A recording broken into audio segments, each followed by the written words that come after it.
Hey guys, it's Danny. Time for another ID video, and this is on a very popular orchid actually. And I think you can tell why. So this little gem is the Dendrobium Victoria reginae. Not sure if you can detect it as a dendrobium. There we go. This looks more like a dendrobium, right? So as I was saying, this is a very popular orchid, and I've known of its existence for about 3 years now. I kind of always wanted to buy it, but in the beginning it used to be kind of expensive, at least here in Europe, so I never took the plunge. I wish I did though, because this is actually a very easy orchid to care for. So the Dendrobium Victoria reginae, which kind of would be translated as Queen Victoria, is a blue orchid. And when I say blue, I mean very, very, very close to blue. So I'll get you in a little bit closer, we'll take a look at the flower, talk about it a little bit more. In many videos, I keep telling you that blue orchids don't really exist, and the pictures you see on Google are just some camera artifacts which cannot properly capture the true colors. In reality, most so-called blue orchids are pretty purple, indigo purple. And in my collection, you might already know the Vanda Pachara Delight. Well, the Dendrobium Victoria reginae comes a lot closer to blue than my Vanda Pachara Delight. Still, I cannot call it a ink blue orchid, but still it is absolutely fantastically close to blue, and I am sincerely surprised by this. Now, I find the name of this orchid very appropriate. Orchids kind of started to take off in the Victorian age. In that time though, they were very luxurious. They were the flowers that rich people were growing, and I suspect they were very, very expensive. They were also considered noble.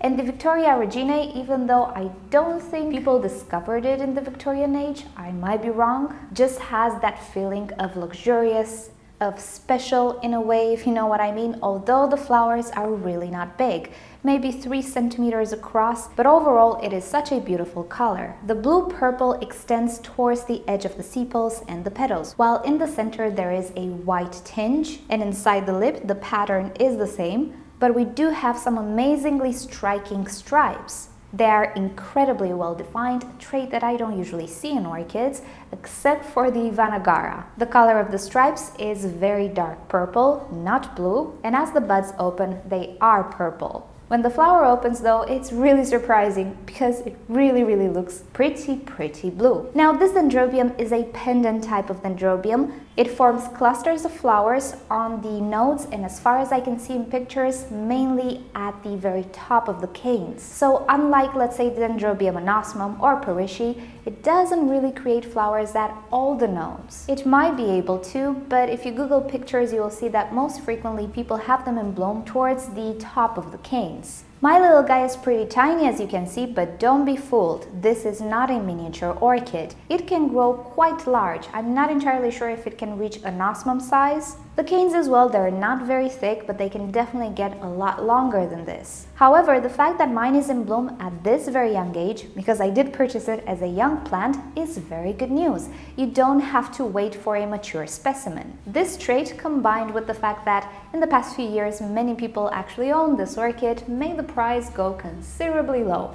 I don't really remember how much I paid for this, but it really wasn't expensive. Average price for an average orchid species, I would say, and that's very good news. I really hope this orchid becomes more popular and more affordable because it is very easy to take care of. Now, I don't own it for a lot of time, but for the amount of time that I've owned it, I really never had issues with it stalling, delaying root production, not growing new growths, as you can see, and other things that might indicate this is a finicky orchid.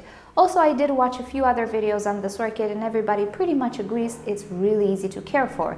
It is recommended that you provide intermediate light. It doesn't necessarily need many hours of direct sunshine. Also, this orchid is not a dormancy orchid, although it is deciduous, or at least semi-deciduous, so eventually it will lose its leaves. It is also recommended that you keep this orchid evenly moist all through the year. So this furthermore makes it easier to care for. You don't need to remember when you should start the dormancy, should you fertilize, should you water. I didn't fertilize frequent this winter. It got the same treatment my other non-dormant orchids did, and it did pretty well. So for being a non-fragrant orchid, sadly, yeah, it doesn't have any fragrance, it is very attractive.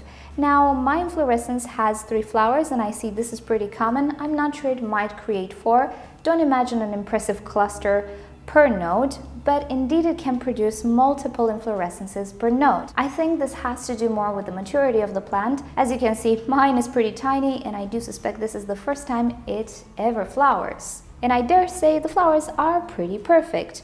There is a little bit of variety as far as I see with this orchid. You can have flowers with more white or with more blue-purple. There are also some very interesting hybrids. So I think we are at the beginning of this orchid getting very popular, of seeing new crosses with it, which I really look forward to. If this orchid can pass on its blue traits and combine them with other beautiful colors of other dendrobiums, then you can imagine how pretty the hybrids of this orchid can be. You have in the description down below the link to orchid species on this orchid, so you can learn more about it if you're interested. And that's about it on this little orchid.